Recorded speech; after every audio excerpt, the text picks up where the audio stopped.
Welcome, everyone, to a very special place where magic comes alive and every story holds a hidden treasure. I'm so happy you've joined me here at Pixie Dreams Tales. We believe that stories are more than just words. They're little sparks of magic that can teach us, inspire us, and fill our hearts with wonder. Today, we're venturing deep into an ancient forest to uncover a timeless truth with a story called The Wolf and the Crane. It's a powerful tale that teaches us a very important lesson about kindness, trust, and the nature of wickedness. So find a cozy spot, let your imagination run free, and let's dive into this wonderful adventure together. So find a cozy spot, let your imagination run free, and let's dive into this wonderful adventure together. Deep within a sprawling, sun-dappled forest, a place filled with towering trees and the sweet songs of birds, lived a wolf. This wasn't just any wolf. He was a creature of immense power, with a coat as dark as the midnight sky and eyes that gleamed with a wild, fierce light. His howl was a sound that sent shivers down the spines of every rabbit, squirrel, and deer. They knew to scatter and hide the moment that chilling sound echoed through the trees. The wolf was the undisputed king of his domain, feared and respected by all, but loved by none. One afternoon, driven by a ravenous hunger, the wolf successfully hunted a plump deer. In his haste to devour his meal, he tore at the meat with ferocious greed, swallowing huge chunks without a second thought. But his gluttony came at a price. Suddenly, he felt a sharp, agonizing pain in his throat. A small, jagged piece of bone had lodged itself deep inside, and he began to choke.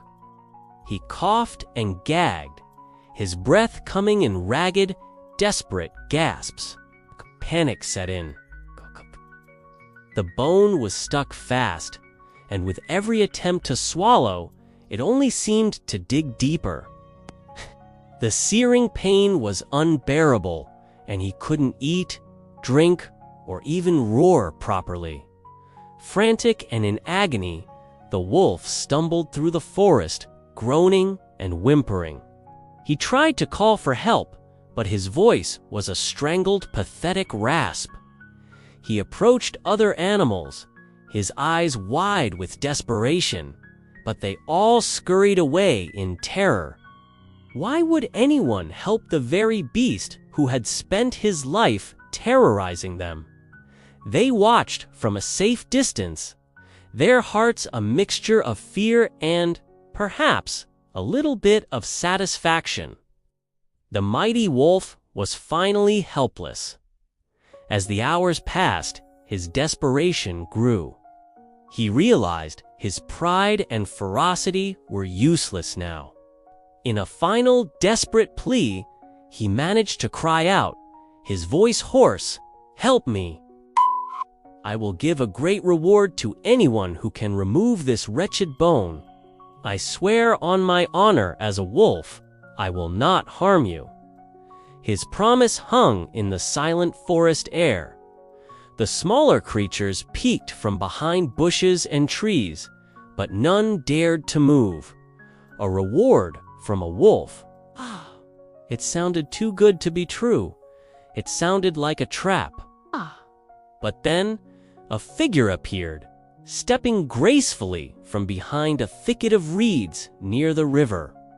It was a crane, with long, slender legs, a neck like a graceful white ribbon, and a beak as long and sharp as a needle.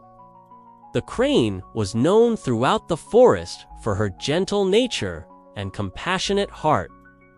She had heard the wolf's pained cries and saw his genuine suffering. Pity swelled within her. She approached cautiously, her soft voice barely a whisper against the rustling leaves. "Oh, you poor creature, your pain is great. I believe I can help you, but you must keep your word. You must promise not to harm me." The wolf, barely able to speak, nodded his head vigorously. "I promise. I swear it. Just get this bone out of my throat. Please, I beg you, hurry." Seeing the raw desperation in his eyes, the crane decided to trust him. She knew the immense risk she was taking, but her kind heart couldn't bear to see any creature suffer so terribly. Taking a deep breath to steady her nerves, she instructed the wolf to open his mouth as wide as he could. The wolf obeyed, revealing a terrifying cavern of glistening, sharp teeth and a powerful jaw that could snap her delicate neck in an instant. The air was thick with suspense. The crane hesitated for just a moment, her own survival instincts screaming at her to fly away. But she had given her word to help. With immense bravery, she leaned forward and plunged her head deep into the wolf's gaping maw.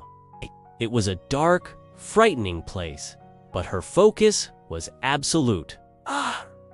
Her long, elegant beak acted like a pair of surgical tweezers.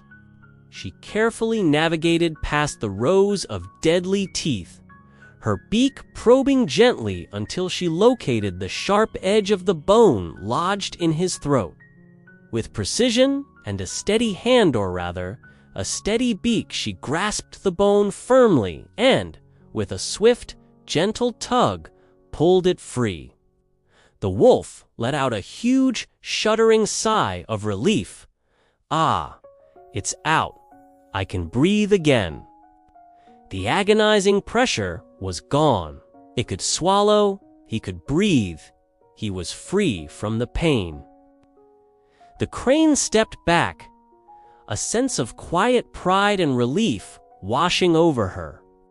She had faced her fear and performed a great act of kindness. She looked at the wolf, who was now stretching his neck and taking deep, satisfying breaths. She offered a small, gentle smile. "I am glad I could help you, Mr. Wolf. The bone is gone. Now, as you promised, you mentioned a reward for my service." The wolf stopped stretching. He turned his head slowly and looked down at the slender bird. The look of desperation was gone from his eyes, replaced by a cold, familiar glint of arrogance and cruelty. A wicked, mocking grin spread across his face. "A reward," he sneered, his voice dripping with contempt. "You want a reward? You've already received it." Crane tilted her head, confused. "What do you mean?" she asked, her voice trembling slightly. The wolf let out a low, menacing chuckle. "You foolish bird. You put your head inside the mouth of a wolf, and you were allowed to take it out again, completely unharmed. That is your reward.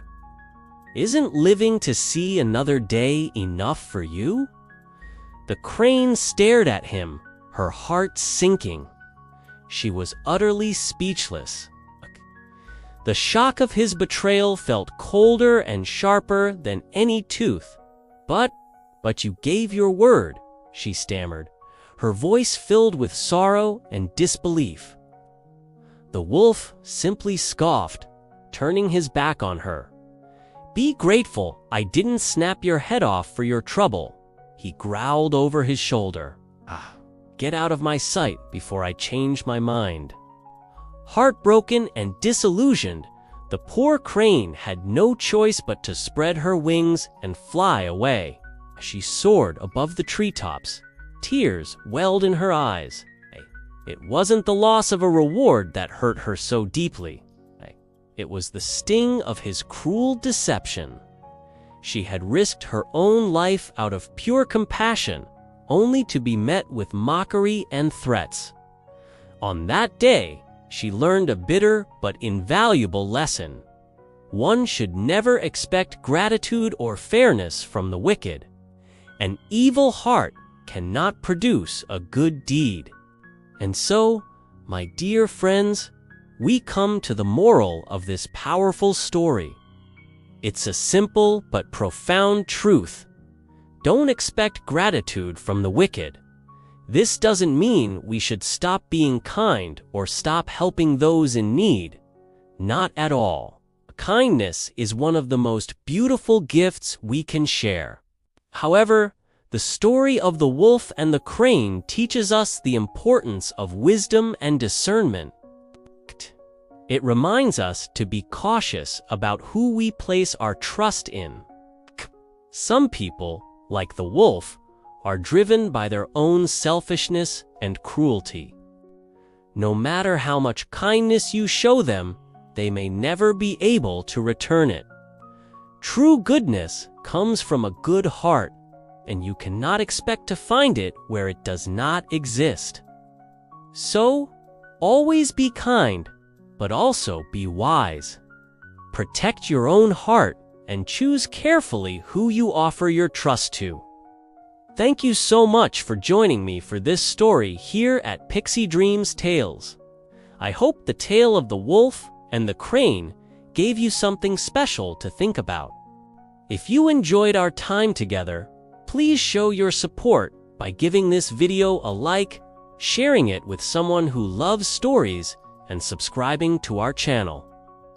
That way, you won't miss any of our future magical adventures. Until next time, keep dreaming, keep learning, and keep sharing your light with the world. Bye for now.